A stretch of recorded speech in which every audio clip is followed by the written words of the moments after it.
Members, good morning. We formed the quorum and it's already the appointed time. May I call the meeting to order? This is the special Finance Committee meeting. May I remind members that if there is direct or indirect pecuniary interest in relation to the matters handled today, please declare interest before you speak on that matter under Rule 83A of the Rules of Procedure. And may I remind members to note Rule 48 of ROP in relation to voting on matters where members have a direct pecuniary interest.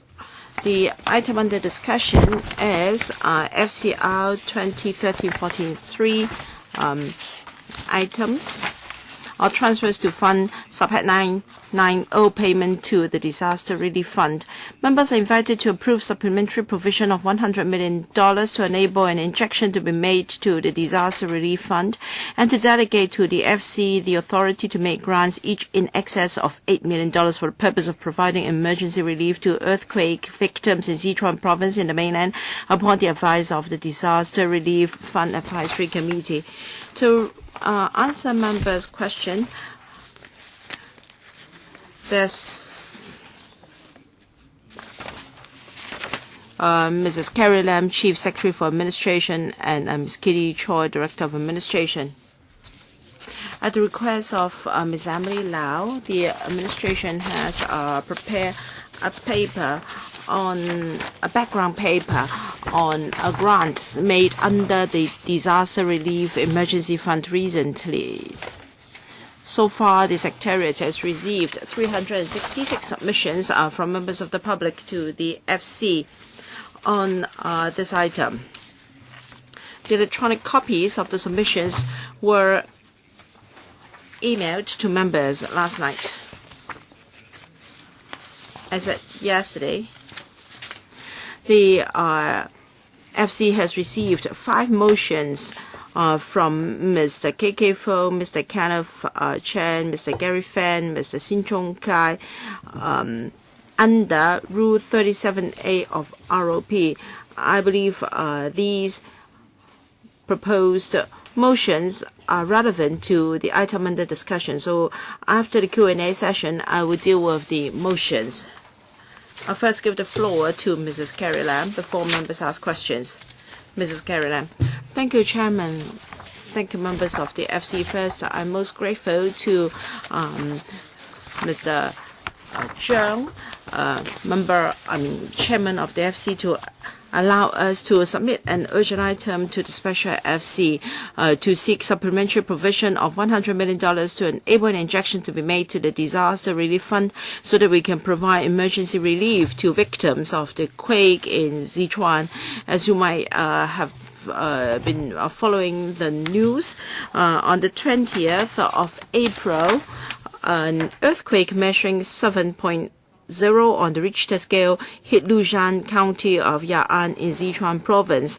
As at the 22nd of April, information released by the Ministry of Civil Affairs of the central government, over 180 million were killed and more than 11,000 people injured. And over 1.7 million people are affected by the earthquake. People in Hong Kong are closely tied to our counterparts on the mainland. Whenever there were major disasters on the mainland, the community in Hong Kong were most willing to express our concern, good wish by showing some relief, and were willing to make donations. So usually we started fundraising as soon as natural disaster had hit on the mainland. And for the Hong Kong SRG, we believe it is an unshakable responsibility for us to extend a helping hand to the victims on the mainland. So we would like to do our part in helping the victims in Sichuan, and that's the reason why we have this paper. Of course, the paper offers emergency relief, and that's exactly the purpose of the Disaster Relief Fund. We want to offer immediate and direct assistance to victims. And I hope members can use this meeting efficiently so that we can have money for the victims as soon as possible. As in the past, we have two things to ask for. First, a supplementary provision of $100 million to be injected into the disaster relief fund, and then to seek authority for the FS to make grants in excess of $8 million for the purpose of providing emergency relief to earthquake victims in Sichuan Province. I have noted comments expressed by legislators and also debates in the community, and there have been concerns as to whether the government and relief organizations will be allowed to apply for assistance under the fund, and the answers are positive. This last Monday, we invited a dozen or so relief organizations who have applied for money under the fund in the past to understand their work and to appeal to them that when necessary they can make applications to the fund. The balance of the fund stands at $48 million. In other words, there is no need to ask for supplementary provision other than the amount specified in the paper. Will have enough balance to offer money to allow relief organizations to carry out relief projects on the mainland. We believe these organizations would make applications in due course. Thirdly, the SLG cannot provide emergency relief to governments on the mainland. This is a usual practice. As requested by members, we have set out how in the past 6 occasions where there were 6 applications to the Special FC to ask for money supplementary in provision to help the mainland, and the progress of the disbursement of the fund or use of the funds have been reported in the paper. So we've been following our usual practice. The Sichuan provincial government will benefit under our efforts because the control and command center for the quake has been set there, and the provincial government, of course, understands the situation best and can coordinate comprehensive efforts. As I said, over 1.7 million people have been affected by the quake. I appeal to members to trust mainland authorities to ensure that they can flexibly deploy funds to provide relief and to take care of the immediate needs of victims. Regarding control and monitoring, as I said in the paper, for a relief provided to other governments, usually after the funds are dispersed, the relevant government would provide a report to the SLG to talk about the use of the relief fund and also number of beneficiaries.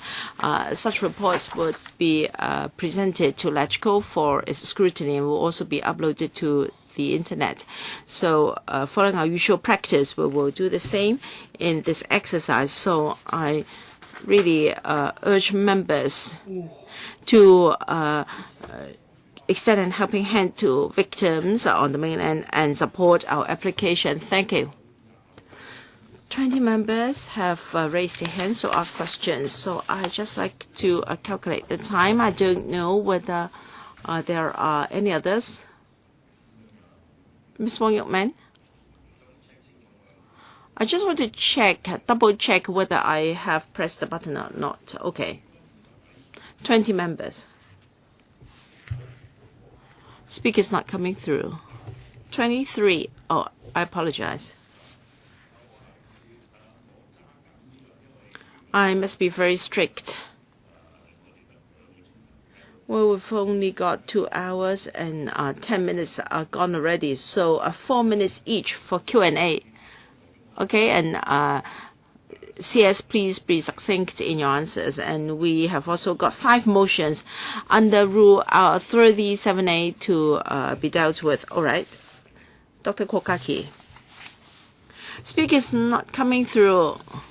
I really don't want to waste time to read out the names. Since you've pressed the buttons, you just check it yourselves. Dr. Kokaki. Thank you, Chairman. After the quake in Sichuan, most members of the public do feel affected, and we're closely tied to our counterparts on the mainland. But what you said could not assure us. You asked us to trust the local government there. A few years ago in Wenchuan, Sichuan, there was also a quake, and the SLG and also people in Hong Kong spent a lot of money, almost $20 billion. The SLG donated $9 billion in return for scandals and also a lot of substandard projects. In Minyang, there was a secondary school built using our funds, and that became another use. And then in Vice Mayor in Minyang, antiques and also other things were seized in his home, worth more than $100 million, bought with money donated by Hong Kong. So every time it's a golden opportunity for officials there to make money and to become more corrupt. And we have not learned a lesson. So this is very tragic. The CS said that it's not that the advisory fund doesn't have money. It has got over $40 million to allow NGOs in Hong Kong to apply for money under the fund. This is exactly what Hong Kong people would like to see. Would like to ensure that money and assistance in cash and in kind can be directly delivered to victims and not to the hands of corrupt officials there, so that tiers of officials in their government would not eat into the money supposedly for the victims. Actually, we have no reason to oppose these honorable proposals, but if we continue to give money to local governments on the mainland, we cannot support. We can offer a lot of money to NGOs and voluntary agencies to offer help, because they have very clear audit reports, and we know how the money has been spent. The government is asking money again for injection into the fund, and most people in Hong Kong are not convinced. We believe that money should be well spent, and you cannot get our support. The Civic Party has got an amendment. Can the $100 million be passed to NGOs, which we trust, so that under our scrutiny and with audit reports, the money can be delivered to the hands of victims? CS. Thank you, Chairman. I'd like to refer to the point made by Dr. Kwok. In 2008, there were money donated to the Sichuan government. The money did not come from the disaster relief fund. Rather, a special trust was set up for reconstruction of Sichuan. And Dr. Kwok should not make sweeping statements to make negative comments about the reconstruction works of Sichuan after the quake in 2008. Of course, some individual projects had some problems, and there have been negative reports in recent few days. Were nothing new about Sichuan. They were mentioned in the past, and we have given an account already. Right. Mr. Frederick Fung, thank you. I think the question of disaster relief in the mainland, I don't know how much our administration knows about that. The paper is silent about it. Does it mean that you don't want to talk about it, or you don't know, or you don't have the authority? But anyway, from the press reports and from the internet in the mainland, lots of information suggests that there are corrupt officials in the mainland, and there are many people who are making windfalls out of the disaster relief measures. As a local special administrative region, I I don't see how you have the power to follow up on each of the projects which we make contributions to are spent properly. The money. If you go to the, if you read the comments made by people on the web, I'm talking about the people in the mainland. Previously, they say that previously, whenever there was a natural disaster, they should provide relief, and they should not just donate money. They should really put in their own physical effort to help. But during the Sichuan earthquake, the national government did not have the system or the regulatory, framework to supervise the relief. So it's really the response. It's really saddening, and this is something that really causes concern. Of course, the problem of corruption in the mainland. I mean, it's admitted even by the most senior officials, and they are now applying strategic policies to tackle that. If you ask me, I would say that I would say that unless there are revolutionary changes to the system in the mainland, otherwise, we can only trust experienced NGOs in Hong Kong, all which have the experience in disaster relief work to provide the relief. I can give a few examples like Oxfam, the Red Cross, and so on. If we're going to make a donation, I think the money should need to be, well spent and spent properly. And Chairman, I think we should entrust the NGOs to take up the task. The Hong Kong people are very charitable.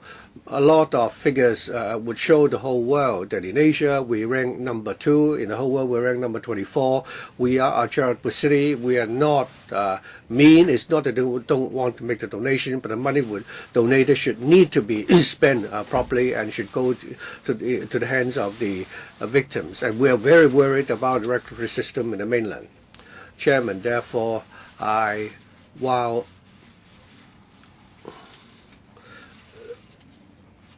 I'd like to raise a point similar to that raised by the Civic Party. That is, why is it that the entire fund cannot be given to the voluntary organizations to do the task? Thank you, Chairman. As I said in my opening remark, the SARG, for the SARG to make this donation to the provincial government for the purpose of disaster relief, and the SARG, through the disaster relief fund, subsidizes the international relief organizations to apply for funds to carry out relief work for the victims of the Sichuan earthquake. There is no conflict between the two. In the past, and as members can find out from the annex of our paper, our past experience shows that the two types of relief work can be done in parallel. Ms. Claudia Mo. Over the last 10 years, China has emerged as a major power. At the end of December last year, the figures released indicated that the foreign reserve in China was 3,300 billion US dollars. I don't understand why in China, now that we have a natural disaster, we have to really, extend our helping hand. Otherwise, the victims will be stranded and helpless. What China lacks is not money, but rather clean government. The Chief Secretary said that we have to lend a helping hand. We have to, show our compassion and care because of the close bond of kinship with our compatriots in the mainland. I can understand that, but you said also at the end of your speech, we must trust the Hong Kong administration and the provincial government. It is the word trust that I'm talking about, because our trust in those provincial governments have gone bankrupt. If we make donations which will eventually benefit the corrupt officials, then if I were asked to make a donation, I think we should give it to the genuine bona fide international relief organizations, such as the I would make the donation myself. I would not, be generous at the expense of the taxpayers in Hong Kong. You say the government will play a supervisory role. In a civilized society, the best supervision is the fourth estate, namely the news, the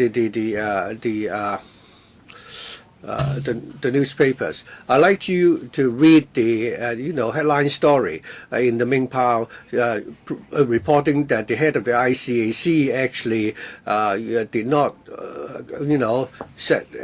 led by example. We read about the donations we made to build a school in the disaster-stricken area, which is now collapsed because they use polystyrene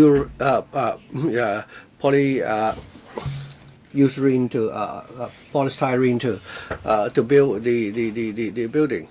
On that occasion, we donated $23 billion. Monitoring by the media. You're talking about media monitoring. Well, our reporters cannot even go to the disaster area. They might even be beaten up. You talk about auditors' report. How many of us believe the information and figures given to us from the mainland? If you want donation, then the people of Hong Kong should really donate to international organizations which we trust, rather than making the donation in the name of the Hong Kong SAR government. You've also said, Madam Chief Secretary, that the Disaster Relief Fund now has a balance of $48 million. And our local charitable organizations can apply to the fund, and there are sufficient funds in place, and there is no need for any additional injection. So I don't see any urgency here.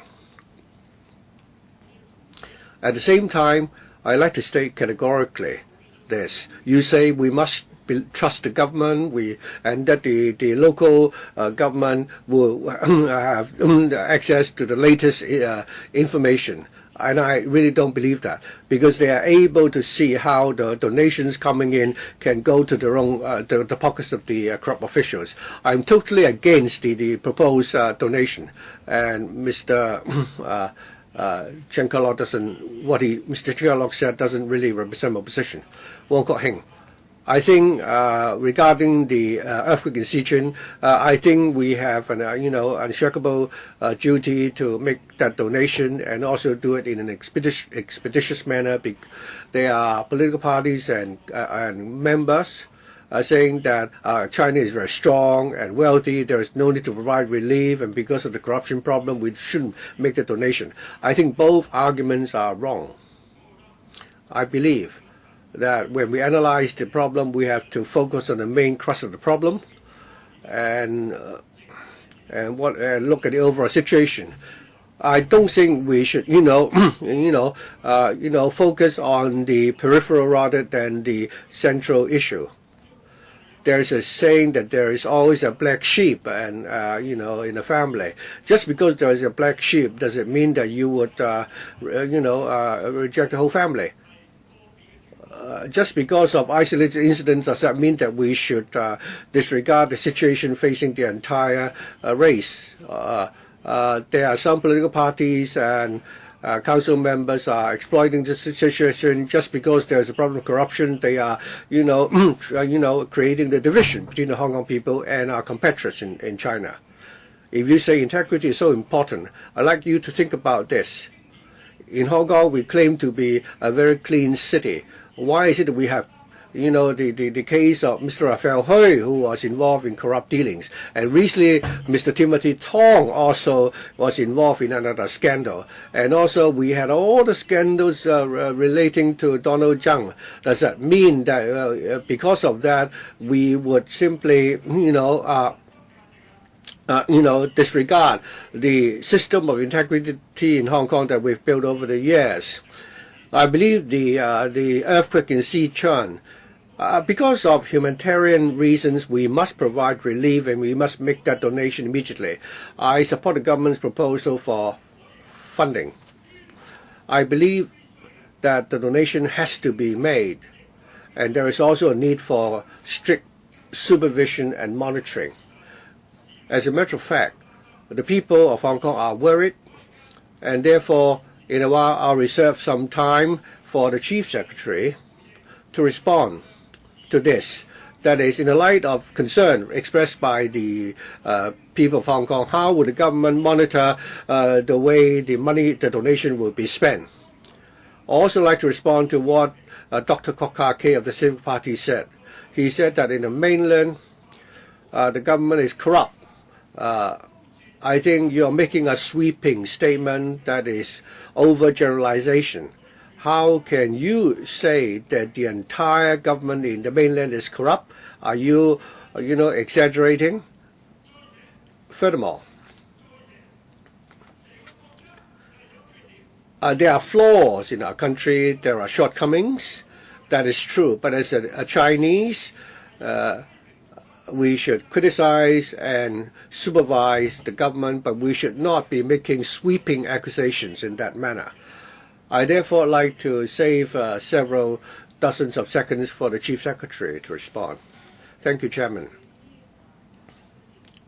Regarding the donations made by the SARG to governments outside, it has always been a tradition that the authorities receiving the donation will have to submit a report. The evaluation reports that we have received over the years are now on the internet and are accessible to all. Given this large-scale disaster, $100 million is really very, very little. In the light of the scale of the disaster, I'm sure the provincial government will also give the SARG an evaluation report after it's completed its relief work. Mr. Wong Chuk Man, before you speak, I'd like to remind you not to clap your hands. Chairman, I tend to be loud, but if you speak loudly, it doesn't mean that you're right. The whole matter is very simple. I don't care whether you're talking about the central or the provincial, issue. You look at the mainstream public opinion. You have eyes that you can see and ears that you can hear. 5 years ago, I raised $500,000 in 3 days on the street. Shortly after the League of Democrats was set up, I stood on Sichuan Choice Street in 3 days. I raised $500,000, which I personally took to the Hong Kong Red Cross.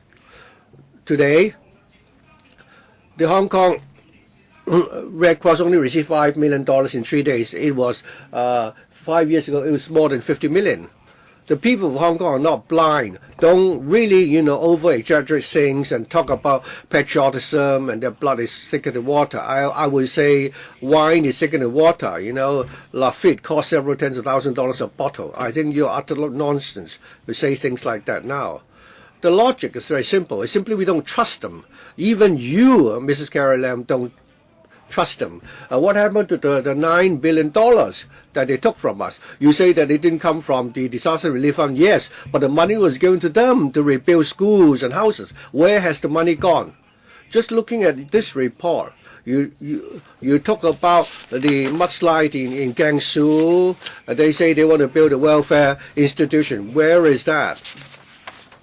Tell me where is using our public funds in that manner. Recently, gold prices have been dropping. I have a friend who called me up. He couldn't buy the gold ornaments for his daughter-in-law to be because they've been taken up by all our competitors from the mainland. They have so much money. They are so rich. They should buy less gold so that parents-in-laws can buy ornaments for their daughters-in-laws. You're just trying to making a gesture to show that you are loyal to the government in the mainland. What is the total amount of donations raised by the different provinces in China, Mrs. Lam?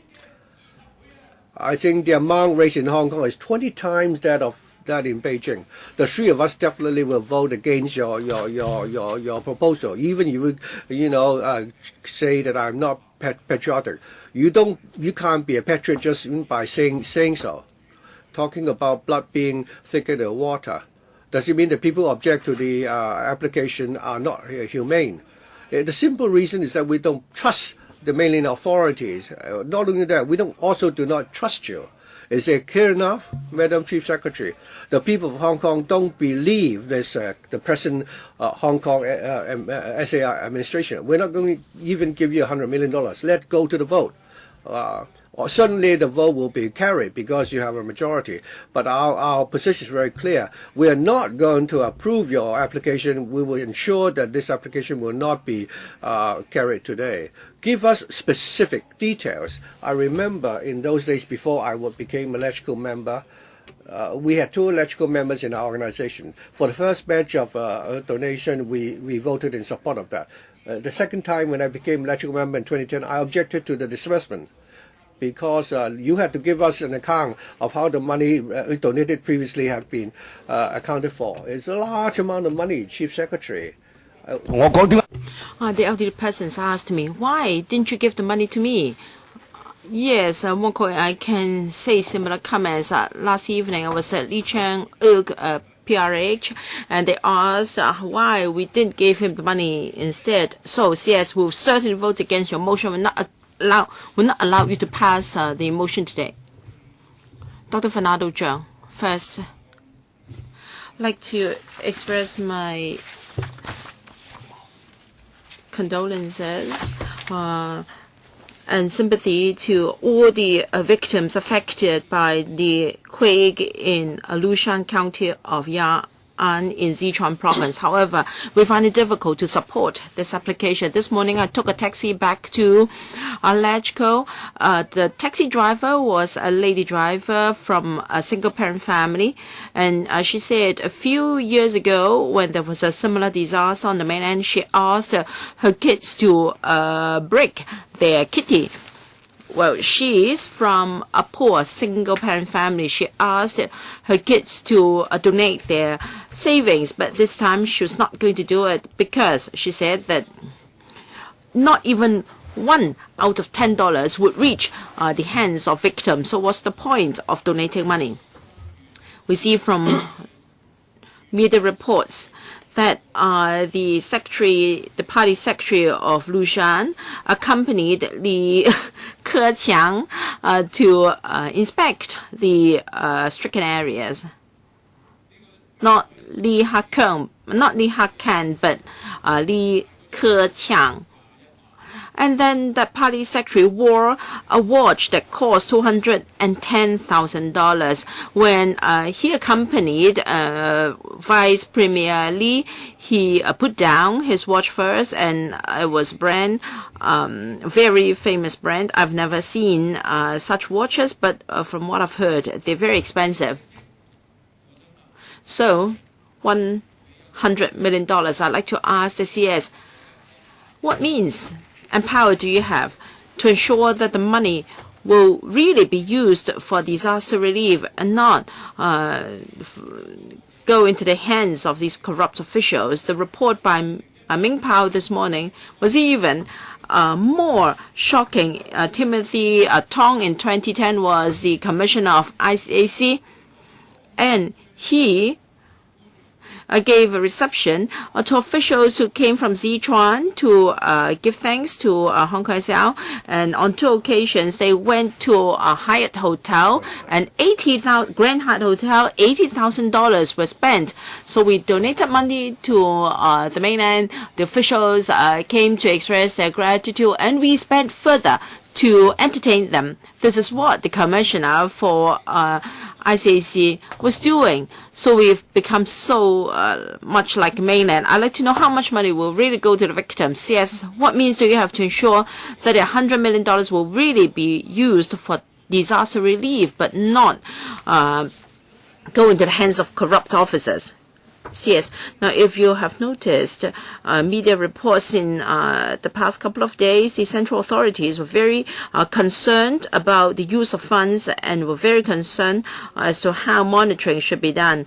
The Audit Commission of the country has sent a notice to ensure that there will be a follow-through audit to ensure that the funds would be spent on dedicated projects, and then any irregularities would be taken very seriously, and they've asked for corruption-free activities and have appealed to the public to report irregularities. And then on the 22nd, well, since there are so many rules and regulations, how come our donation or building built using our funds were already demolished or were regarded as dangerous buildings? Mr. Jeffrey Lam, when Hong Kong needed help, the country did not hesitate to help us. This time, the earthquake in Sichuan, as seen on the TV, was very serious, causing a lot of fatalities. So because of patriotism, I think we should help the victims as far as possible to address the immediate problems and also to help them to rebuild their homes afterwards. Some people may feel that the SLG donations made by the government were not 100% spent properly, and some works were not up to standard. But I think we can monitor as far as possible. This is what the government should do, urging them to improve rather than to boycott the donations. Because if we don't donate because of that reasons, then we are putting the cart before the horse. I've noticed that there are comments on the internet to urge people not to give money. I hope people can give serious consideration to the following point. Human lives are involved, and we should not target at particular parties. Well, there have been comments on the internet that are arguing, and I don't think we should further divide and split the country. After all, we are family, and we should help one another. Some members propose that help can be done through NGOs. I appreciate that their channels may not be that good, and they don't deliver the money 100% to the stricken areas. Some of them would eat up to 50% of the money as administrative cost. So I'm against this proposal.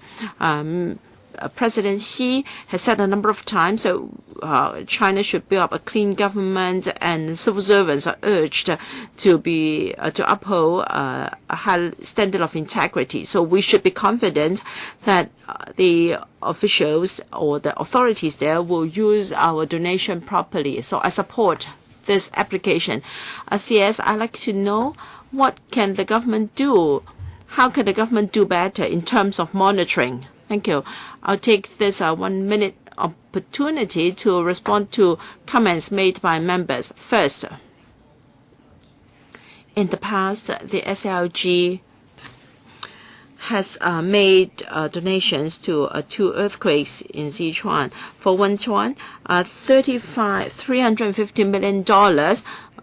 Well, because the control center back then were in the central authorities, so $300 million were sent to the central authorities in Beijing, and this time we'll send it to Sichuan, the provincial government, because that's where their emergency and command center is. And there are negative comments by members regarding the $9 billion donated for reconstruction. Now, Mr. Wong, this is only part of the reports we have presented to members in the past 4 years. On 9 occasions, we submitted very detailed reports to LegCo on how the $9 billion were spent on reconstruction. With the consent of the Council, we set up independent monitoring mechanism. However, the two should not be mixed together. Usually, relief money will be spent directly on victims. After the provincial government has completed their whole relief work, a comprehensive report will be submitted to us, which will then be published. Thank you. Mr. Allen Leung. Thank you, Chairman. The CS said that the money will be spent on victims. I don't know whether the CS has seriously listened and read things such as a secondary school in Mainland were teared down. After 2 years, it's turned into a luxury shopping center. And for villagers that was only slightly hit, were reported to be seriously hit, and they spent hundreds of millions of dollars for reconstruction. And for the audit commission of the country, well, when audits were done, 60 projects were found to be problematic. A lot of items, there were a lot of irregularities. There was overspending, and money was spent for building luxuries, building offices. And then the mayor there were found to have received $25 million of bribe without any approval.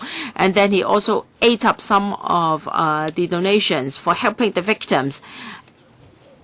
At least 421 party members or cadres were punished because of corruption related to the reconstruction works. So these are objective facts. And Hong Kong people have every respect for journalists covering things on the mainland. Mr. Liu Ping-kun, Lam Kin-sheng, and veteran journalist Pun Xiu-to, they have publicly appealed to our community. They're not asking us not to donate money, but they say that if you wish to donate money, please donate to NGOs who don't belong to the government. CS, if you still do not understand the point I'm making, let me make it explicit to you. Hong Kong people do not trust the Sichuan provincial government. Hong Kong people do not trust the SARG. We do not trust that this government can do what you told us just now, and that is to monitor the spending of the money and to ensure that our money will go to the hands of victims who need the money most.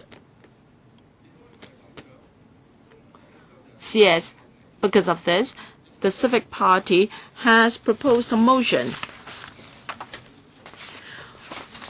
If the donation is made after all, we very much hope that the money can be delivered to the hands of victims to benefit them directly.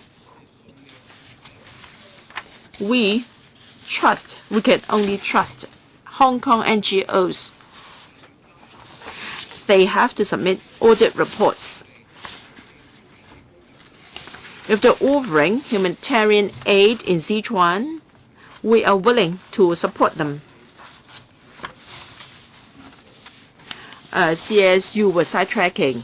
You told us that the disaster relief fund was different from the trust fund or the mechanism set up 5 years ago through funding approval. Yes, the format might be different, but in nature they are just the same. There are reports that the Disaster Relief Advisory Committee has not met for a few years already. So 15 minutes left. Yes. Well, the setting up of the DRFAC or DRF is to offer immediate help. So to achieve this goal, want to ensure the money can be approved within the shortest period of time. So it is reasonable to approve applications by funding. But since I assumed office as CS, we have met once to review the operation of the DRF. Ms. Emily Lau, Chairman, the Democratic Party, like to express our deepest condolences to all the victims and family members of victims in Sichuan. The local authorities have the resources and capability to assist all victims as soon as possible. We don't want to learn from the media again that here there is no one to look after the victims, and there we see kids raising placards to beg authorities to help. I'm sure the CS know that the central or the main authorities have all the power, all the ability they need to do what they are supposed to do. I hope that the SARG and our members of the MPCSC, those who can go to the mainland, would urge the authorities to help the victims as soon as possible. We read from the media reports that there are certain parts which are where relief has not yet come. So I hope the CS will immediately urge the mainland authorities to help the victims, so that to ensure that no more lives will be lost. You told us to trust the mainland authorities. Have you heard in the last few days about electoral members, political parties, and also have you heard the voices in the community? Why is it that you are now a changed person? I thought that you have listened to the people of Hong Kong. You said that previously, whenever there were any disasters, people were very, very willing to make donations. Do you see that on the streets now? Previously, people were very enthusiastic in the response. Why has the mood changed? Is it because the people of Hong Kong changed? No.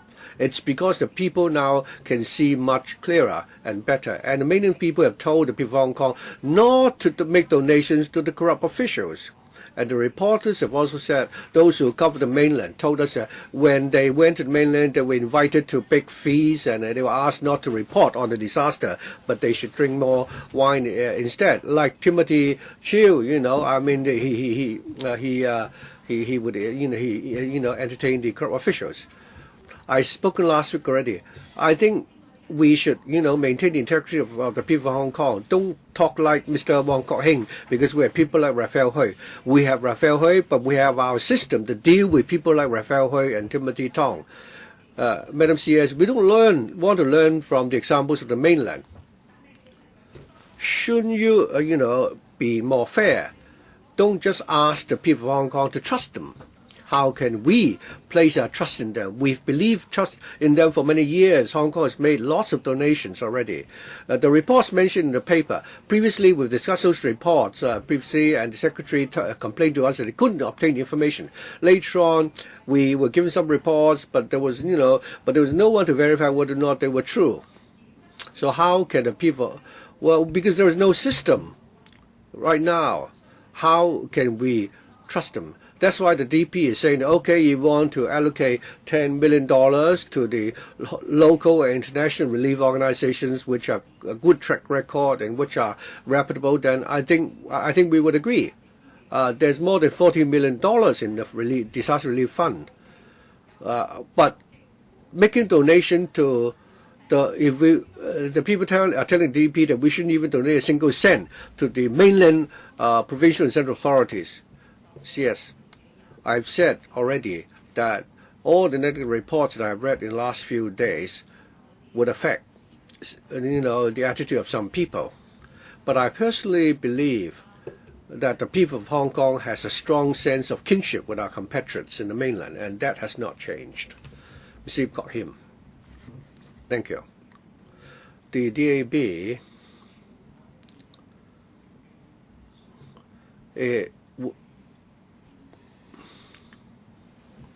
would like to express our sadness over the disaster in Wencheng, and would like to extend our condolences to our compatriots.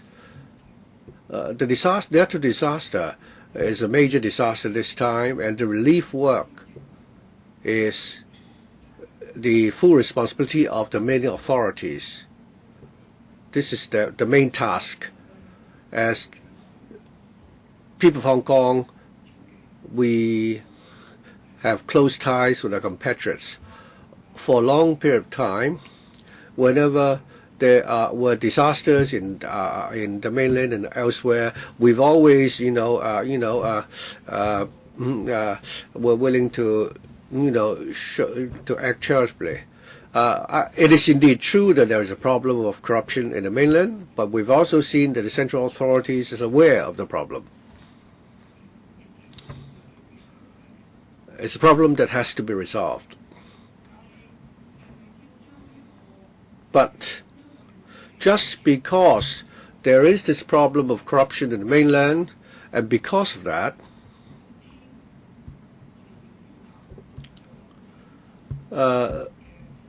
we should, does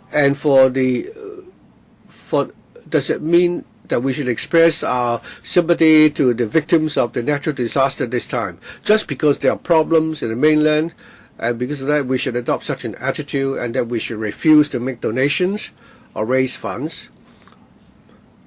I think different people tend to have different look at the issue from different perspectives. Dr. Kok-Keng and Claudia Mo, expressed their own, feelings and thoughts, and pointed out that the entire Mainland officials are corrupt. That is their personal opinion, and I don't think they represent all the people of Hong Kong. I personally have also received from members of the public requests that we should extend our sympathy to the victims. So the DB are now raising funds on the street in order that we can make donations to the victims. So I don't agree with some of the members who suggested that the people of Hong Kong all would refuse to make donation. I would not agree. So I would like to save some time for the CS to respond. Many members refer to the Disaster Relief Fund, and previously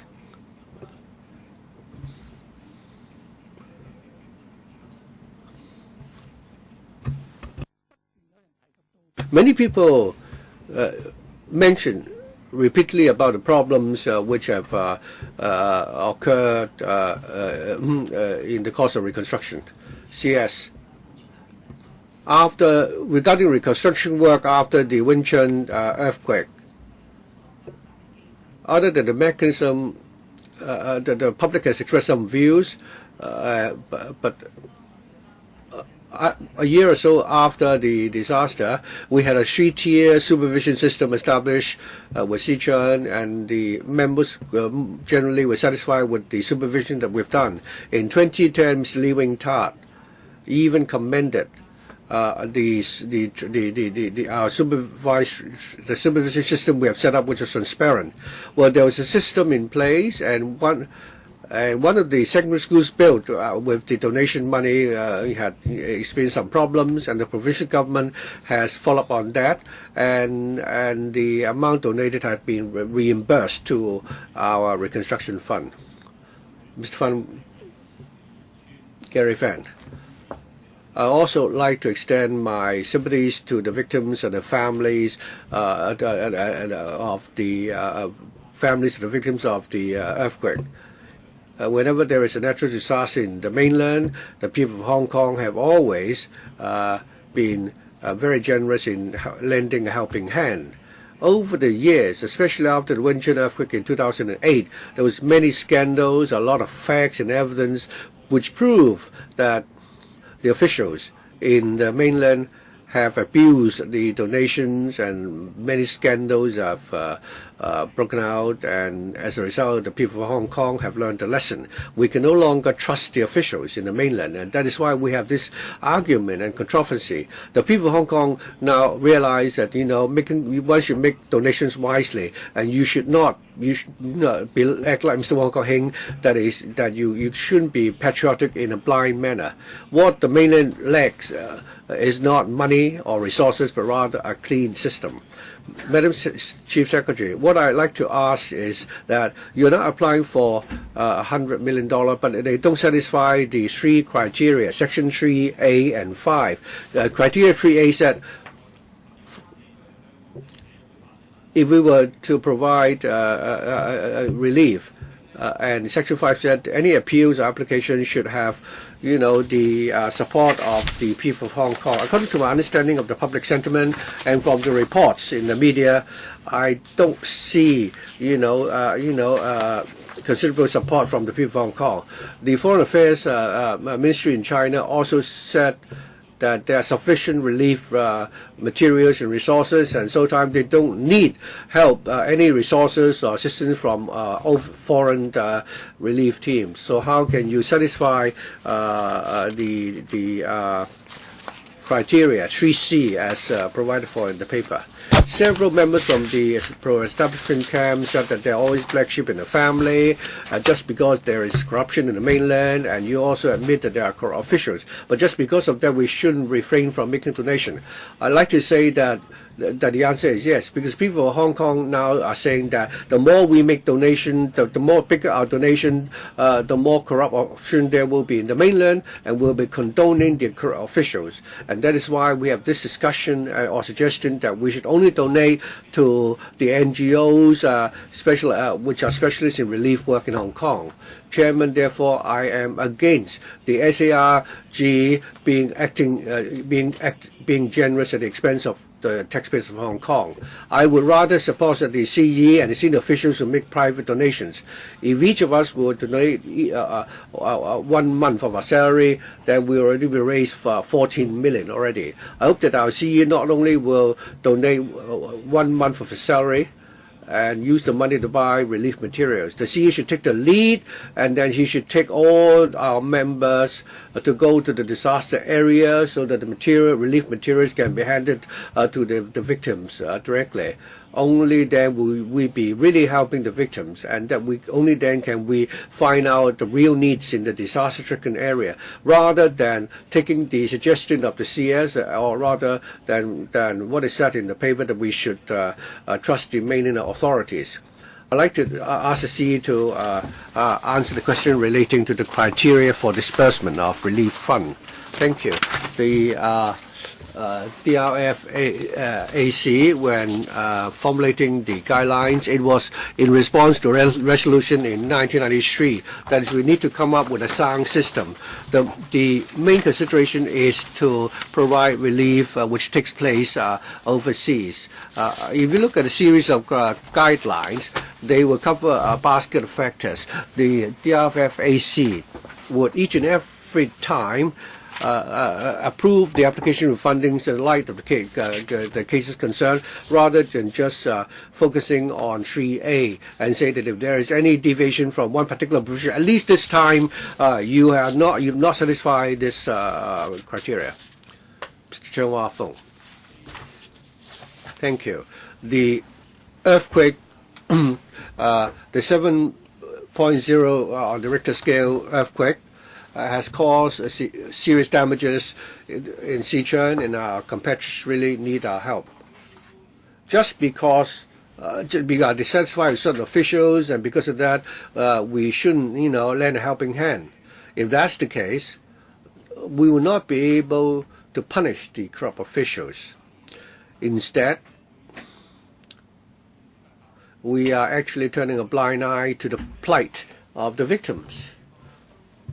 We are all ethnic Chinese. We are all part of the family. And the CS have said that she had already, asked the many authorities to step up supervision of how the donation is spent. So I have confidence that the SARG can better manage how the money is spent. The victims are now in a very difficult situation. So I hope members will seriously consider supporting the application for disbursement time on humanitarian grounds. Secondly, I don't agree that we should provide relief through the NGOs, because our government has the first-hand information regarding the need for relief. And there is no contradiction if the NGOs will also to apply for funding. Would you like the CS to respond, or Madam Secretary would like to respond? No. Mr. Charles Peter Mock. Chairman, on behalf of myself and the professional union, to extend our concern and condolences to the victims of the disaster. Hong Kong people had always been very generous in providing relief to the victims of disaster. But I think it's wrong for us to only talk about money today. The government is only proposing that we should make donations, money donations. but it's not suggesting that how we can, participate by providing humanitarian help. It is indeed true that blood is thicker than water, but that doesn't mean that we should blindly use money to resolve all problems. Apparently, the government and the pro-government established camp is only concerned about using money to show our concern. This is only making a show. We're not able to ensure that the money is effectively spent. I don't understand why the government is insisting on putting taxpayers' money in Hong Kong into the pockets of the Chinese government, and many of the government all along have been saying that they don't need any monetary support from outside. The CS said, or rather, some colleagues said that the Foreign Affairs Ministry said that no donations from the international community was needed. Is it true that from other countries there is no need for donations, but it's okay for money to come from governments within the same country? The CS asked us to trust the central authorities. Unfortunately, we now believe that disaster relief and maintenance of stability are packed together. We do not have trust in the central authorities and also their system. So please do not extend that distrust to Hong Kong. Mr. Wong Kwok Heng talked about bribery. Well, the central authorities only got 39 marks. They ranked 80 out of 120 or 170. So last time the money was given to the central authorities, now to the provincial government. Mr. Wong Kwok Heng said that there might be rotten branches in a big tree. Now we are concerned that we are giving money to withered branches in this country, and we're worried that the situation will even be worse.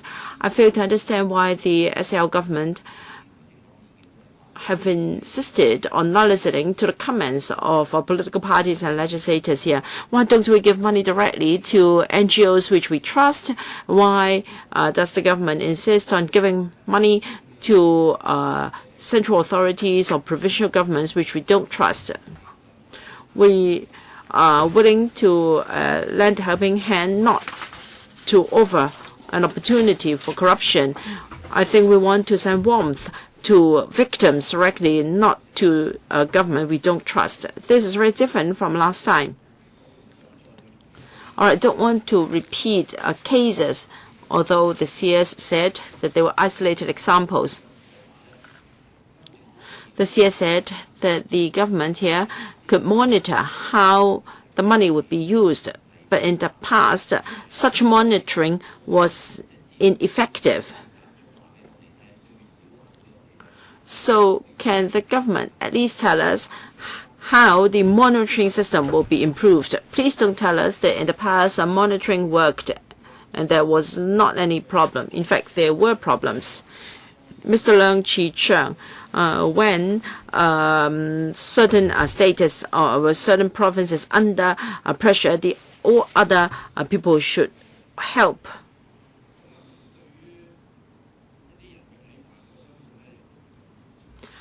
Of course,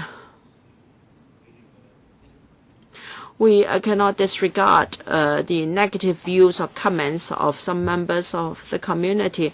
However, this is a pressing matter. We should offer quick relief. However, there are different ways to provide relief. We should not just use our enthusiasm. Last time, many people went to Wenchuan hoping to help, leading to traffic jams and obstruction. So the SAR government would like to inject $100 million into the DRF so that the mainland authorities can coordinate important relief projects, and this is important. Some members may feel that the mainland authorities were corrupt, and we don't trust the governments, and therefore money should be donated to other organizations. Yes, this is okay, but NGOs cannot coordinate things such as a road reconstruction and a rebuilding of houses. This is not this is not what people with passion and enthusiasm can do. So disaster relief is no easy task. You cannot achieve things by pure enthusiasm. I agree with Mr. Wong Kwok Heng. We should not escalate disaster relief to a political level. We cannot resolve problems by just criticism. This is not Hong Kong style. Hong Kong people are compassionate, and we want to help people using our compassion. I trust our government. I hope that the government can do more for victims. Thank you. Mr. Chen Kim Po. Well, I think the victims are in dire situation, and I think disaster relief must be done very expeditiously, whereas we're here sitting in an air-conditioned room, pointing fingers at this and that. Well, I would like to say that if we have another financial tsunami, we have another epidemic, the central authorities will not hesitate to help us. They will not ask us to improve things in Hong Kong before they can help. Well, $100 million is just a drop in the bucket when it comes to disaster relief. Yes, we fully appreciate our members' worries about how funds are used, and we hope that the different governments can have a way to resolve or to allay our concerns so that the money can be sent to victims. However, this is also a gesture to show mutual respect and mutual support.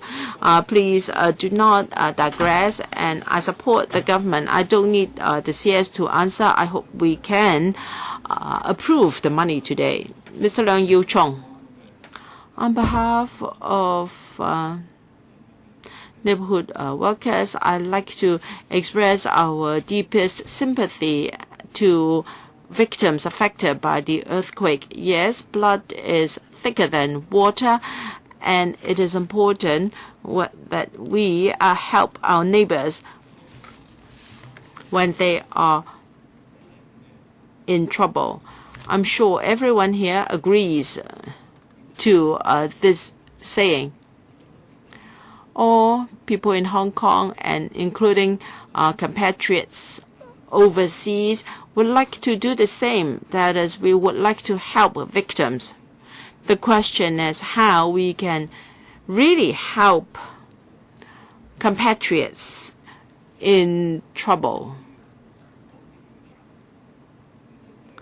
Many colleagues, I don't know why, perhaps they have not read the information paper correctly or carefully.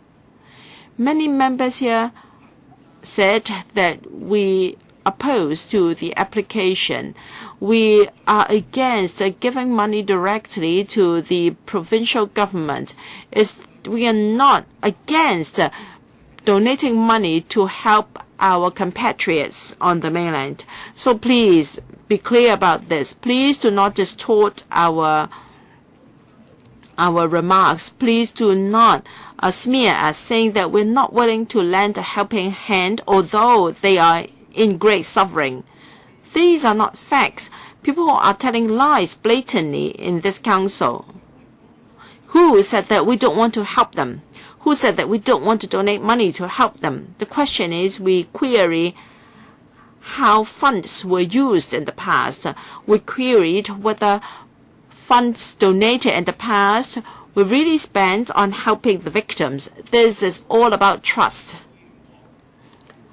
Some members asked us to trust the central authorities because President Xi has appealed to the country or to the officials to be of integrity.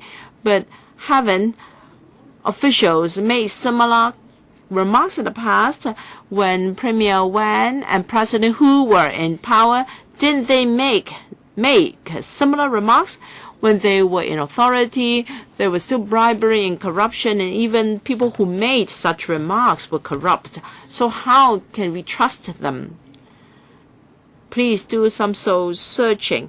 If we continue to donate money, well, as said by many members, we are just fueling corruption. So the question is the system. How can we have trust in the system? Unfortunately, there is no trust in the system at all. And even the CS and the C have talked about increasing monitoring, enhancing monitoring. I'd like to ask the CS,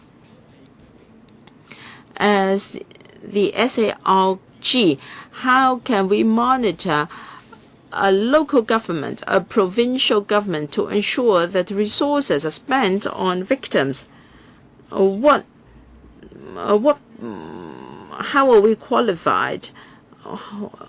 In what position, in what capacity can we monitor the use of funds there? Well, because this is a major disaster, the government there must have a role to play. So we have seen from the media that they are trying to save victims, to contain damage, to open up roads, and some rescuers risked their lives in helping victims. Mr. Leung said that we should rely on NGOs, but I don't think that they can totally replace the government there. By donating money to the provincial government, we believe that there will be more efforts mobilized to help people. We're in Guangxi, Jinshu, and Yunnan. We donated money to provincial governments, and hundreds of thousands of victims were offered assistance. Mr. Leung said that we should work on the system. It's true that we cannot interfere with their own system, but if you might have noticed that the Civil Affairs Ministry of Sichuan has taken the lead to issue a notice to ask people to use the funds and also the donations in cash and kind properly so that they can be spent on disaster relief. If you're interested, we can show you a report afterwards. Mr. Wong Kwok Kin. Thank you, Chairman. All right, we are discussing funding application of $100 million to help Sichuan victims. I don't think this is a controversial matter.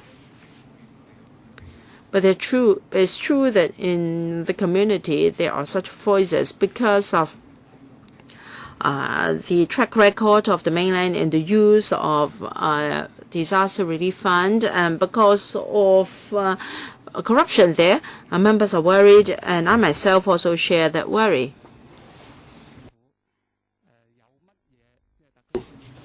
So I'd like to ask, what means and ways or system do we have in our own government to allay the concerns of our community?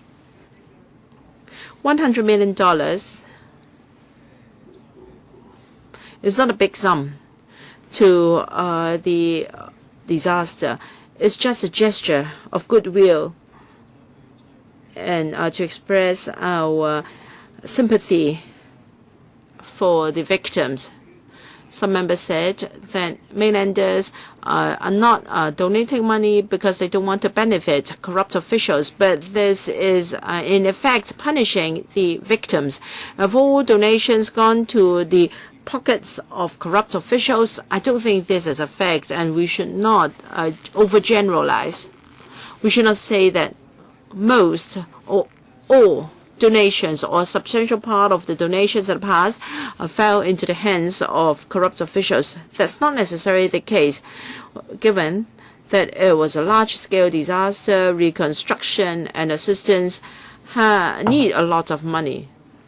So should we penalize victims because of corruption on the part of officials? Yes, there are some people who are genuinely concerned that our donations may not be properly spent or may benefit officials instead. But there are people who have ulterior motive. They are taking this opportunity a funding application from the SARG to cause division between Hong Kong people and the mainland. They are exaggerating minor flaws. They're using this excuse to express their dissatisfaction or discontent with the central authorities and mainlanders. This should not be so. I think it is very wrong for them to abuse this situation to criticize the mainland authorities. I know CSU would like to make some explanation. I hope you can give us clear explanation to allay our concerns. CS. Well, as I said, our government would donate money to other governments under the DRF. I'd like to stress again that this doesn't just apply to mainland authorities. When there was a tsunami in South Asia, we also used the same mechanism to donate money to an overseas jurisdiction. The government there would use such money in a flexible manner to relieve disasters. By donating $100 million, if we ask a provincial government which is working so hard to fight the disaster and to set up a special monitoring mechanism for the sake of Hong Kong and say, oh, this is unrealistic. As I said, the provincial government has already proposed improvements to their system. I still appeal to members to trust this system. Mr. Tony Zhe. Thank you, Chairman. According to media reports, the earthquake has caused a great devastation in Sichuan. And there are a total of 1.7 million victims. I think relief work will need to be done expeditiously. We simply can afford to wait. As the people of Hong Kong have always been compassionate and charitable, I believe that we would be willing to extend our helping hand. The President's proposal to disperse $100 million, as the Chief Secretary said, this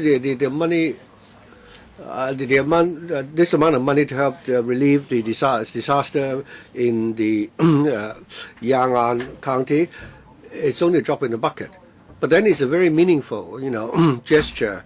It's a token of the concern of the Hong Kong people for the victims.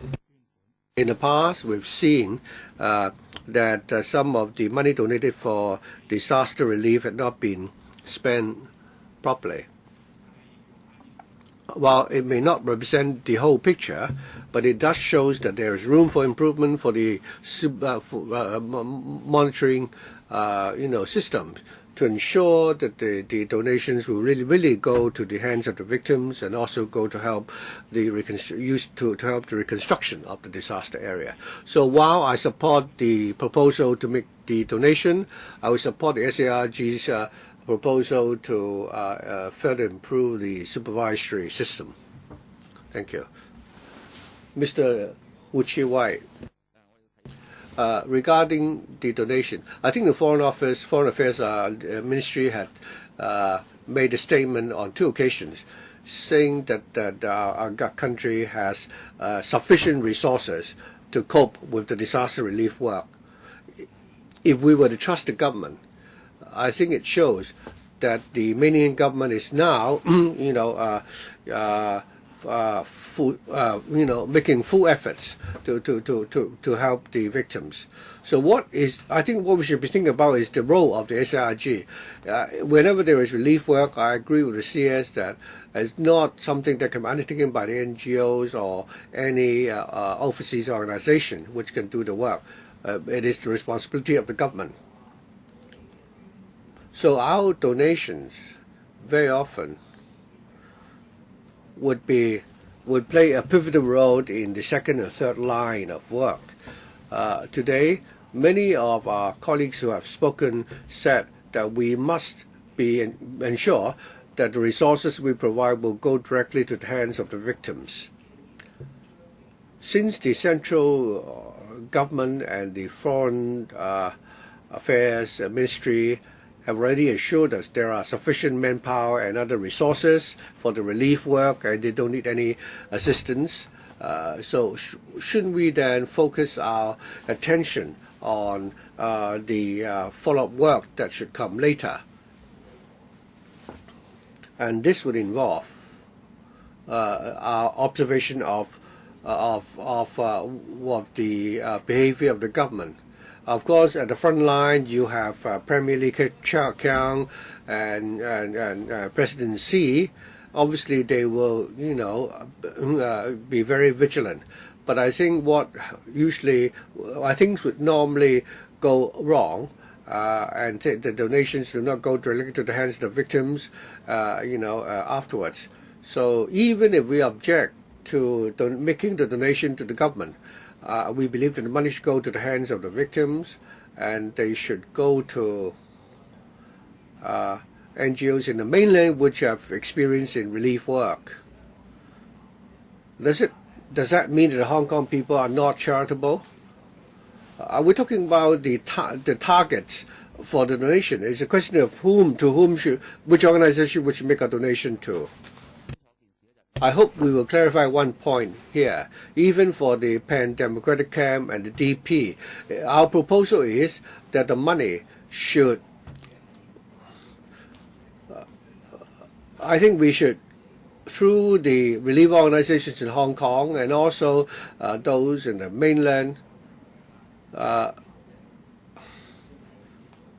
organizations which have a good supervisory system in place, so that the people of Hong Kong will have the confidence that the money will actually go to the hands of the victims. This morning I saw on a television report about the donations we made to Sichuan last time. There was one school which after reconstruction has now become a dangerous building.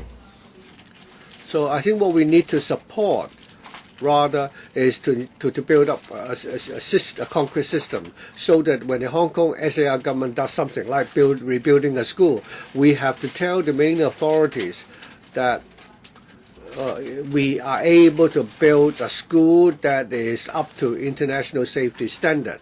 Rather than, I think that would be the most constructive way of spending the money. I think you prefer to Mr. Xi, he is the president rather than the premier. Dr. Joseph Lee, I think this time we do not seem to be talking about whether we should make that donation. Personally, the question is not whether or not we should make that donation. Given the current climate, I think we all believe that we should, make a gesture. Since we can't go up there to help personally, we should make a donation. $100 million is public funds. Previously, when we discussed funding applications to the FC, very often we would say that we should, use public funds to provide disaster relief in the mainland. We've never had such a heated debate before, but this time we're talking about a system. How can we be ensured that $100 million will actually be spent on people who have the genuine need? And the government has only told us that we have to trust them, they have a system in place.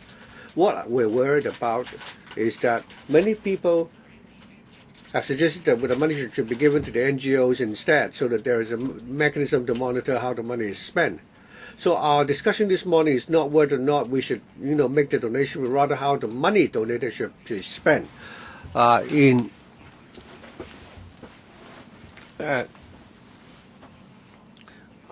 think in Hong Kong and Macau we seem to make quite a substantial donation. So how is the money going to be spent?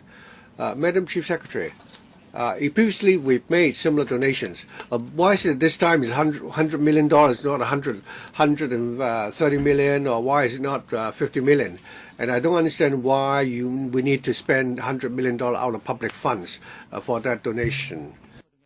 Secondly, since there is still a balance of more than $40 million in the disaster relief work, and since there is now an urgent need for relief, why don't you inject another $50 million into the fund and encourage the charitable organizations to apply to the fund so the relief could be provided? Why is it that you insist that we must approve $100 million for injection into the fund?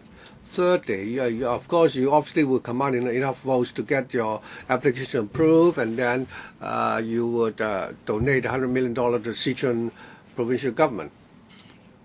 Madam Secretary, after you've donated $100 million, can you come back and give us verbal report? You talk about the three-tier supervision. How is the money to be spent? Are we talking about money spent on the later stage of the relief work? Are we talking about, medical, resources, clean water, or whatever? Can you say once every 6 months or a year, update us on how the money has been spent and how, so that at least we know about whether or not they've been spent in a cost-effective manner. So I think LegCo also has a duty to know how the money has been spent. In para 10 of your paper, you say that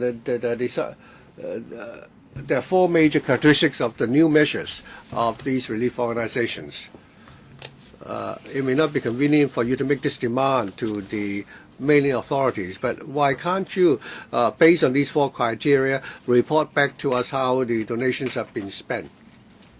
個問題你要司長喺20秒裏邊答。The CES will have to answer your 4 questions in 20 seconds. About the reporting mechanism.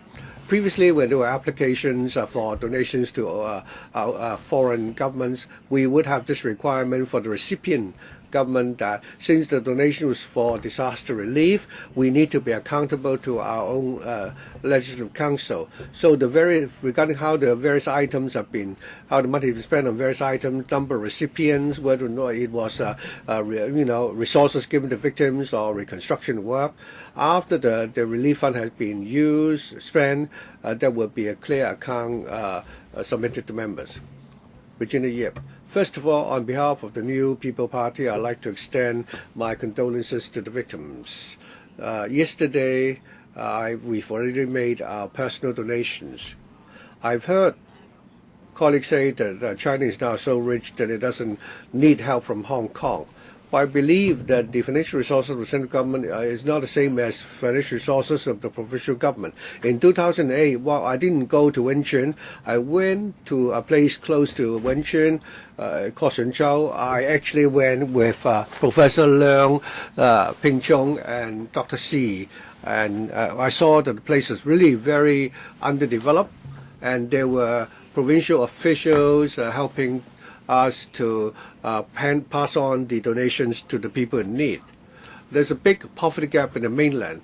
We can't simply say that overall China has a large reserve and therefore we don't need to help the poor regions. Therefore, I support the proposal for donation. While there are incidents of corruption, but we shouldn't therefore, overgeneralize. As the CS said, $100 million is not a lot of money, and also they're going to give us a report on how updates in future. I'd like to ask the CS whether not LegCo can form a delegation to the disaster area, and if we want to do that, would the government help? I think we all know that at Ya'an, Lushan County, emergency relief work is being carried out. So the SAR government does not have that consideration at this stage. Of course, we're not talking about now, maybe later on. That is, after the money we've donated has been spent to buy tents or for rebuilding houses, perhaps we can arrange for a visit. After the Wenchun earthquake, we were willing to explore with the authorities there regarding visits. And any follow-up? No. Dr. Kenneth Chen. Chairman, if I had a choice, I don't think we should have convened this meeting. This is an emergency meeting requested by the government because they want to apply us to approve the funding. we're forced to sit here. Anyone who has a humanitarian spirit, when we see natural disasters happening anywhere, I've made a donation. My family members have also made donations to humanitarian organizations. They have their own sets of guidelines. They have international experience and practices, and they are credible organizations, and it is more, and the people of Hong Kong will have confidence if they make donations to those organizations. Similarly, previous experience showed that the so-called government donation, I think in the end, the money had gone to corrupt officials. These local governments are not transparent at all. So we're told by the government that the money will be given to a provincial government. That I cannot support. You talked about monitoring. Well, I never heard about it. You just asked us to trust you. I will not repeat remarks made by members. I want to tell you I don't trust you. Are there ways and means? Certainly. The money will be injected into the DRF. I understand that there are many organizations that are registered with the experience, can apply to your DRF, and Jeffrey Lam bad-mouthed these people, said that they have spent so much on administrative costs. Well, you should come and say that they are wrong. The administrative costs of these NGOs cannot exceed 50% of donations. You allow these loyalists to shoe shine for you, and yet they are also smearing these NGOs. Do they have any sense of shame? Well, we do have the responsibility. We will oppose your funding, and that is just part of the story. We should tell the public that we can cooperate with this registered and credible and trustworthy organizations in Hong Kong. We can ask them to help us to find victims in need, and they can focus their resources and experience so that Hong Kong people can see how we can help people in need. Well, in the past, there are many totalitarian governments.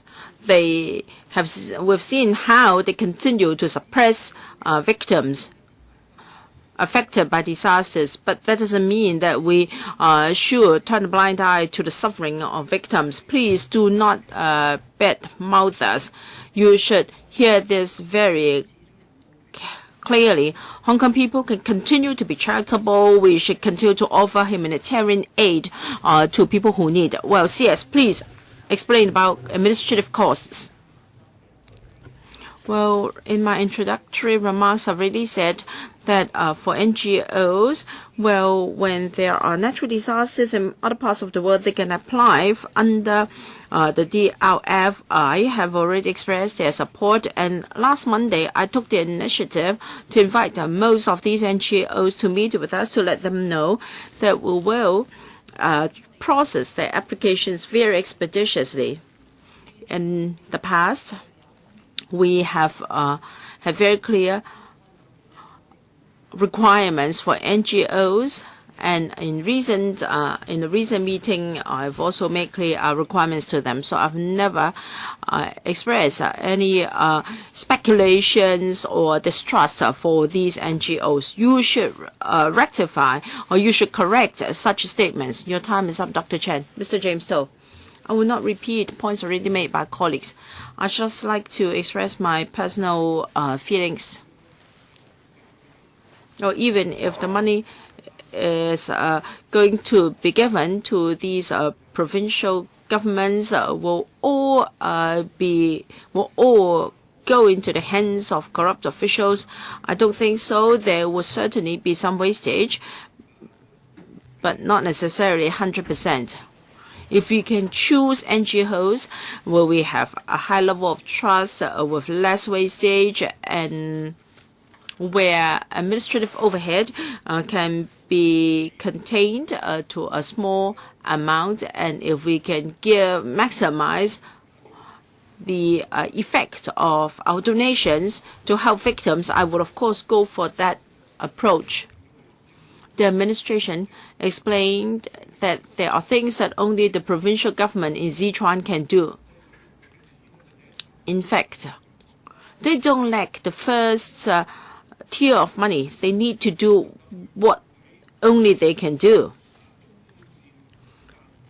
In the medium term, NGOs can make up for the deficiencies in disaster relief work of the local government. Of course, you have submitted your paper, and since you have insisted on it, and you started this debate, perhaps the provincial government in Sichuan would rather you leave it or take it. They don't care about your donation, and you've started this discussion as to whether the Sichuan government is a clean government. I think you can easily get a consensus among us, and that is to give money to NGOs, and that can be done immediately. Isn't it the best? Why should the government start the discussion of a very controversial topic, and you would like to, you just ensure that you have enough votes? I'd like to ask whether the government can give the money to NGOs so that they can help to deepen the level of aid to victims in the future. CS, as I said, the two are not mutually exclusive.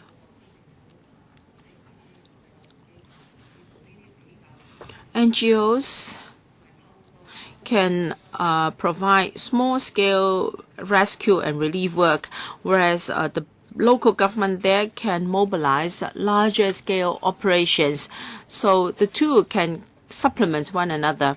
I want to make clear that the SALG wants to inject $100 million into the DRF, not just to respond to any application. No application has come from the central authorities or a provincial government. We just want to express our good wish and to express our sympathy for the victims. Well, since there's been no application so far, why can't we show our sympathy by deepening their relief efforts? Now, the provincial government has already done an excellent job in immediate relief, and we spend $100 million for NGOs to supplement the work of the provincial government. Then there will be no argument at all. Yes, NGOs have to make applications. There is enough balance in our DLF to satisfy such applications. Mr. Chen Chi-chun, I beg to differ from many of the remarks made by the CS, with the exception of the following. A monitoring mechanism is unrealistic. This is very true. Whereas the CS said, for the sake of $100 million from the SARG, you expect the central authorities to set up a monitoring mechanism is unrealistic. They rather us not donate any money at all. So to put it simply, there is no way we can monitor how they're going to spend the money. An SAR government, how can it control the central authorities or even a provincial government? I came back by taxi, and the taxi driver said he's not against helping the victims, but money should not go into the hands of corrupt officials, and therefore he supported me to vote against this application. And this is not an individual case. You can listen to the radio, you can check opinion polls reported by the police, by the TV, radio, and by the internet. The majority of the community is against giving $100 million. Then it's not that they are heartless. Rather, they are more concerned about the welfare of the victims than people who just sign the check blindly. They are very concerned as to whether the money can really help them. Some members said that if we do not support the donation, we are penalizing the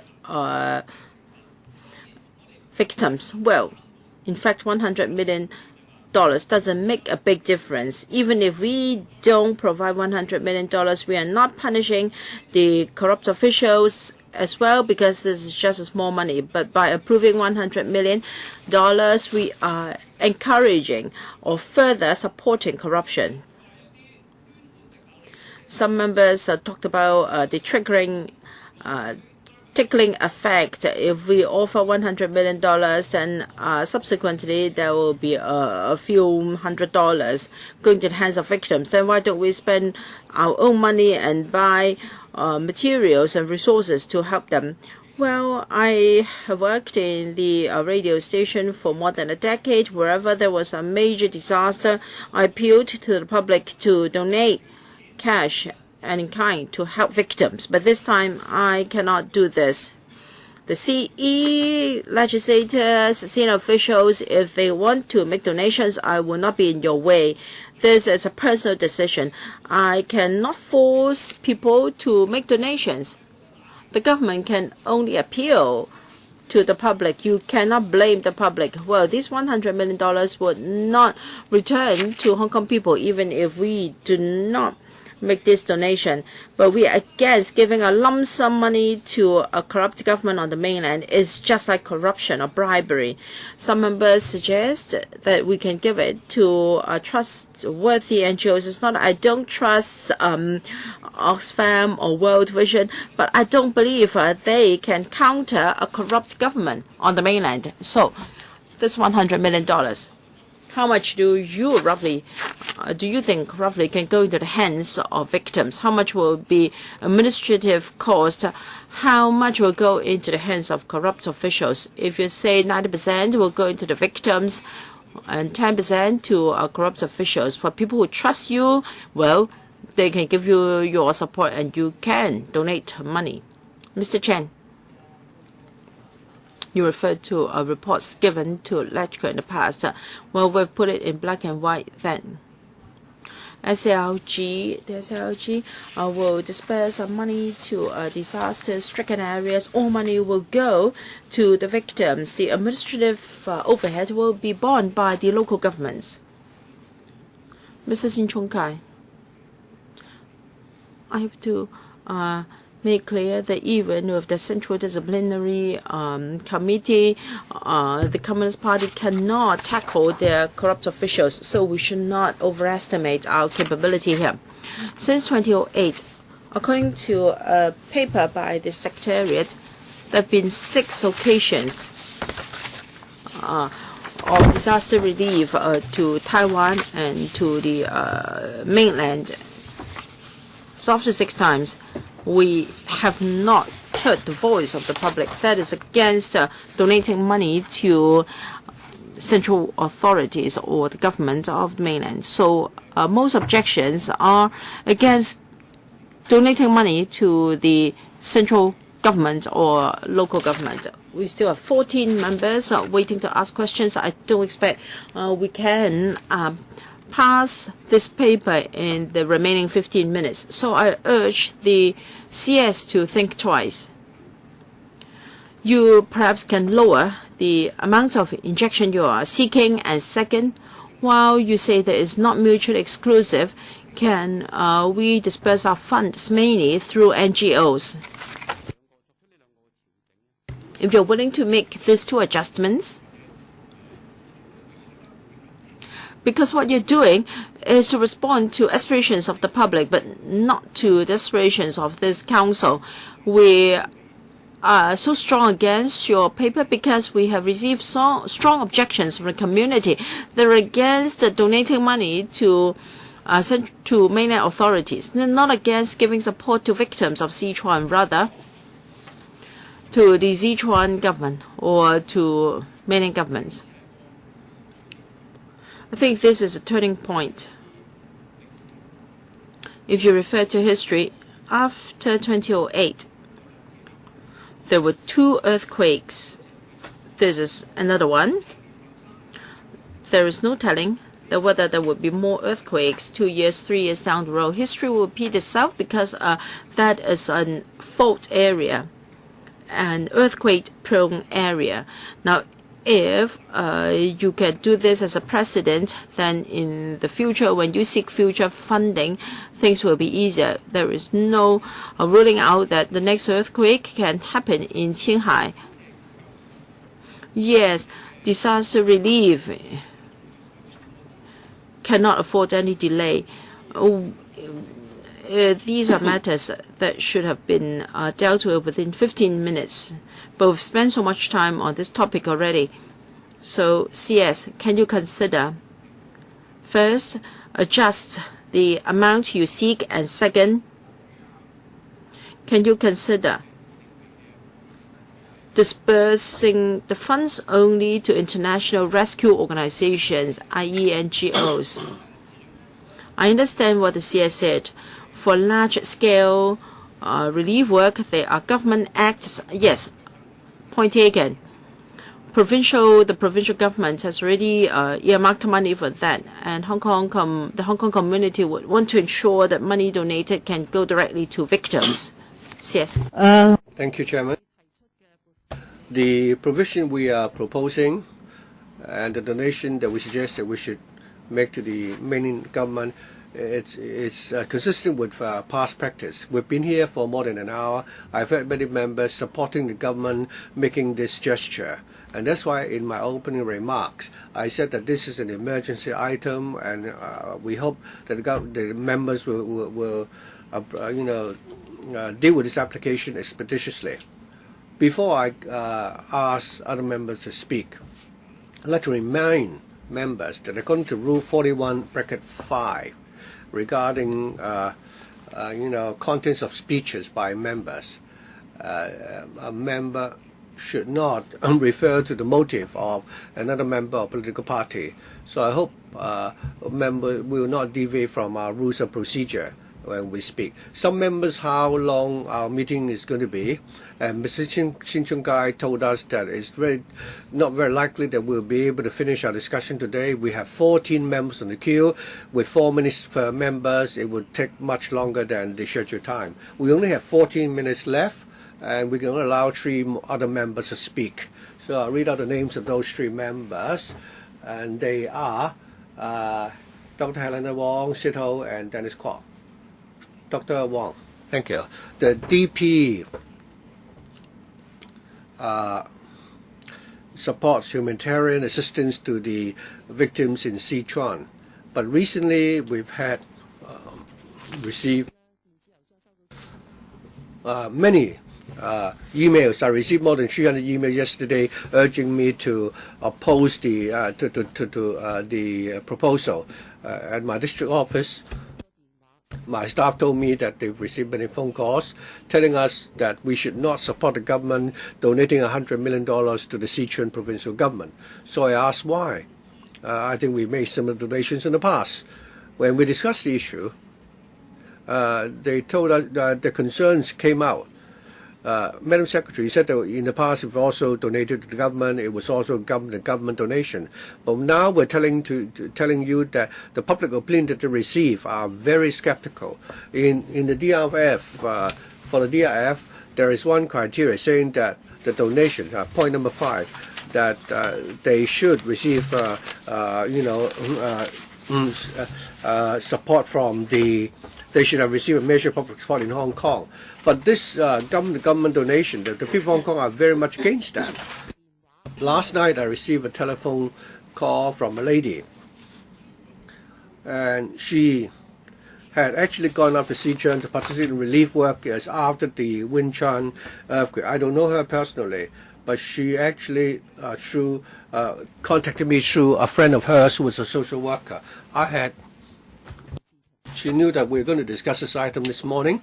She would like to express her views. She's also involved in the relief work. She says it's a very good thing that we help the victims in the mainland, but never hand the money to the provincial government, because they knew they have been participating in such relief work.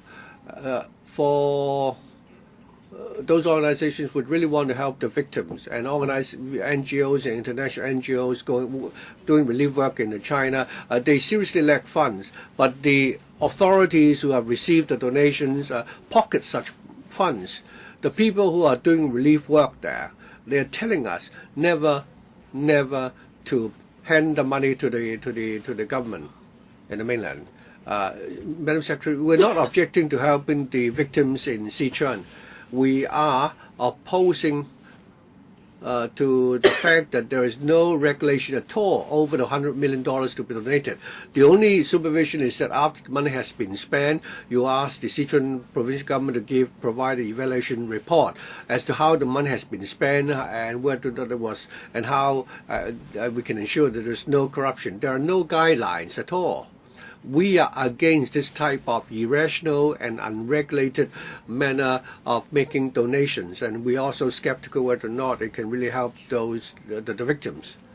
Madam Secretary, there are many provinces and cities which would only provide materials when it comes to relief work, including Guangxi, Gansu, and Yunnan. Either they donate tents of blankets, and they have a choice. Not to donate a single cent, but rather because some of the provincial governments do not trust the other provincial governments as well in the mainland. In different provinces and municipalities, the amount of cash donation is only $120 million. Why is it that the SARG would like to sign a check for $100 million and we don't even know how the money is going to be spent? Furthermore, the DRFAC, there are only a few members on the committee, one of which is Dominic Lam, who is not even attending. How can there be supervision? Sito. Chairman, I'll be very brief. I'll be very simple. I object to Mr. C.Y. Leung's proposal for a G2G donation for relief work, because SAIG and the municipal governments have no connection whatsoever. What power do we have to supervise them? The two governments, the SARG and the Central Authority, would like us to understand our motherland. It is true that through media report we've learned a lot about corruption in the mainland, and that is why we are very much against the G2G donation of $100 million to the municipal government. We simply don't have the confidence. We've heard the CS saying that it is not practical for us to ask for supervision. In Hong Kong, originally we have a system of clean government, but what power do we have to supervise them? Because our head of ICAC also broke the rules of the ICAC and donated gifts worth several $1,000s to the mainland officials. If there are exchanges between Hong Kong officials and the mainland officials, I think we should try to influence them with our culture, but I don't think it's possible for us to monitor the supervise the mainland officials. Dr. Wong said that even in the mainland, people only provided relief in kind. But last time during the Wenchun disaster, we heard that some corrupt officials actually sold the relief materials for cash rather than handing them to the victims. It is true that they don't lack money. Cash in the mainland, they spend $700 billion to maintain stability and harmony. So I think they should have spent the $700 million to build safe schools and hospitals instead, so that those buildings will be able to withstand earthquakes. So and that in the face of earthquakes to the scale 6 or 7 or the Richter scale, there wouldn't be so much damages. So the central authorities have to consider why, since the days of the flood in eastern China, the people of Hong Kong were so ready to make donations, and now people still object, even though they have to contribute a single cent. It's only for the government to make that donation. So you really need to, conduct a review. There's nothing wrong with the existing mechanism. There's still $48 million in the disaster relief fund. In Hong Kong, we have credible organizations doing relief work in the mainland. They can certainly apply to DFR disaster relief fund and continue with such work. But, Madam Secretary, I'd like to ask whether or not the disaster relief work tried its best to follow up on how the money dispersed have been effectively used. How many times have you approved funding by circulation? And how many meetings have you convened in the past? Did you have meetings with proper quorums to discuss how the money should be dispersed and also the working plan submitted? Could the Chief Secretary give us such figures? I think to answer Ms. Ho's question, as I said, the purpose of setting up the DRF is that we will be able to satisfy the application for immediate relief in an expeditious manner. So there's nothing wrong with dealing with applications by circulation. Of course, in the course of circulation, if there are any objecting views among members, we immediately convene a meeting. Have you ever convened such a meeting? And after the funds have been approved, have you convened meetings to follow up on the effectiveness of the work being done? We are concerned that this advisory committee has not played the role of a gatekeeper. To answer Ms. Ho's question, the last time this committee met was in November 2012. At that meeting, we had reviewed our procedures. We also stipulated, well, normally we will deal with matters by resolution, but if there is no consensus, we need to convene a meeting. Have you ever held such a meeting over the last 24 months? Well, your time is up. Well, I'm afraid I cannot allow you to ask further questions. The last member to speak is Mr. Dennis Kwok. Well, I'll give you time to answer Ms. Ho's question. Did you, over the last 4 months, have you ever had convened a meeting? Well, the Deputy Director will answer the question. Thank you. As said earlier, over the last 24 months, actually in December last year, you had convened one meeting. Why is it that over the last 24 months we had not convened any other meeting? As you can see, we have received applications from many relief organizations. In the course of circulation, since all our members were unanimous, and therefore there was no request to convene a special meeting. Let's go to the discussion paper. In paragraph 9, you say that the DRFAC proposed that we should make a donation of $100 million to the Sichuan government and also allocations to international organizations. In paragraph 10, you say that the advisory committee, the DRFAC, proposed that we should enhance the following measures and the step-up monitoring, and then you talk about ABCD. Well, all these measures are very reasonable measures. But reading them, but these measures only apply to the relief organizations and not the Sichuan provincial government. Is that understanding correct, Chief Secretary? Correct. So 10A, B, C, D, all these measures don't apply to the Sichuan provincial government. Yes, as I said, for the relief organizations, the process is that they have to put in an application, they have to submit a proposal for the committee to approve. But for the SARG to make donations to outside governments, there is it doesn't involve any application or approval. Any further follow-up from you, Dr. Kwok? No? Well, members, we still, if we to hold for the next meeting, we will follow the same order.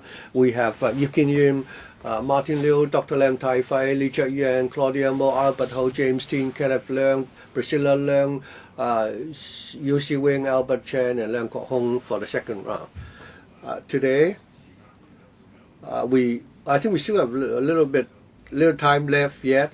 Madam Secretary, before we adjourn in 2 minutes, is there anything else you'd like to say or to give an overall response?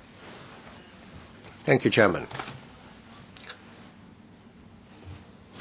Of course, I'm very disappointed that for an emergency item and through an emergency meeting, we're not able to have the support of members.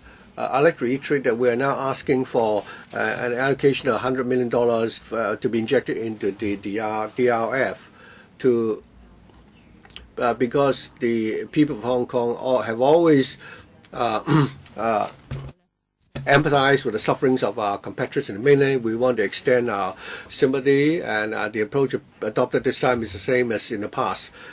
During the Winchun disaster and also the Qinghai disaster, the discussion at the time was that all of us supported the government's approach, and you urged us that we should do the work expeditiously because we're talking about emergency relief. Members at the time understood that any donations made to the government should not be attached with too many restrictions. We should enable the government concerned to deploy the funds in a flexible manner in order to do the rescue work efficiently.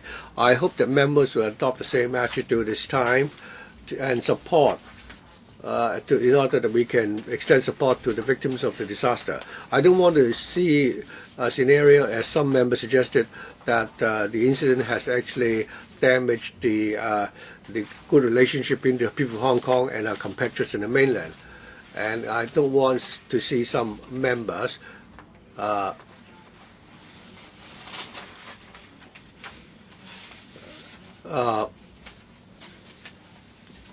to query all the good efforts we've done to enhance our collaboration between Hong Kong and the municipal authorities. But finally, I'd like to also inform members that Mr. Albert Chen has submitted 8 more motions. I'll check them more carefully, I'm inclined to think that they are related to the agenda. It's now time for us to adjourn the meeting.